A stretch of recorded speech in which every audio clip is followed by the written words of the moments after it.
আসসালামু আলাইকুম everyone, welcome back to Ishan's mom happiness channel. আজ আমি কাঁকরোল দিয়ে ভীষণ সুন্দর একটা রেসিপি শেয়ার করছি। যারা কাঁকরোল খায় না তারাও এই রেসিপিটা ভালোবেসে খাবে। কাঁকরোলগুলোকে আমি এইভাবে গ্রেট করে নেব। ভিতরে দানাগুলো একটু শক্ত ছিল, সেই কারণে আমি দানাগুলোকে ফেলে দিয়েছি। আপনাদের যদি কাঁকরোলটা কচি থাকে তো আপনারা ভিতরের অংশটাও নিতে পারেন। আমি বাইরের অংশগুলোকে এইভাবে গ্রেট করে নিয়ে ভিতরের অংশগুলোকে ফেলে দেব। একইভাবে সমস্ত কাঁকরোলগুলোকে আমি গ্রেট করে নিয়েছি।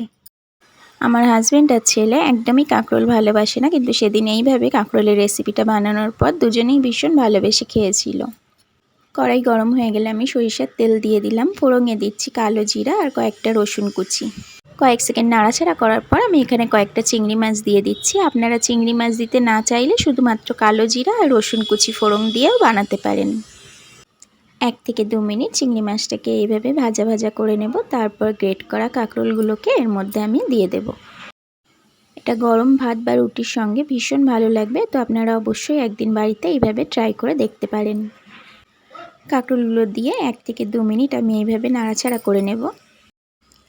এরকম ধরনের ছোট্ট ছোট্ট সিম্পল রেসিপি আমার চ্যানেলে অনেক দেওয়া আছে, আপনারা চাইলে আমার চ্যানেলটাকে ভিজিট করতে পারেন।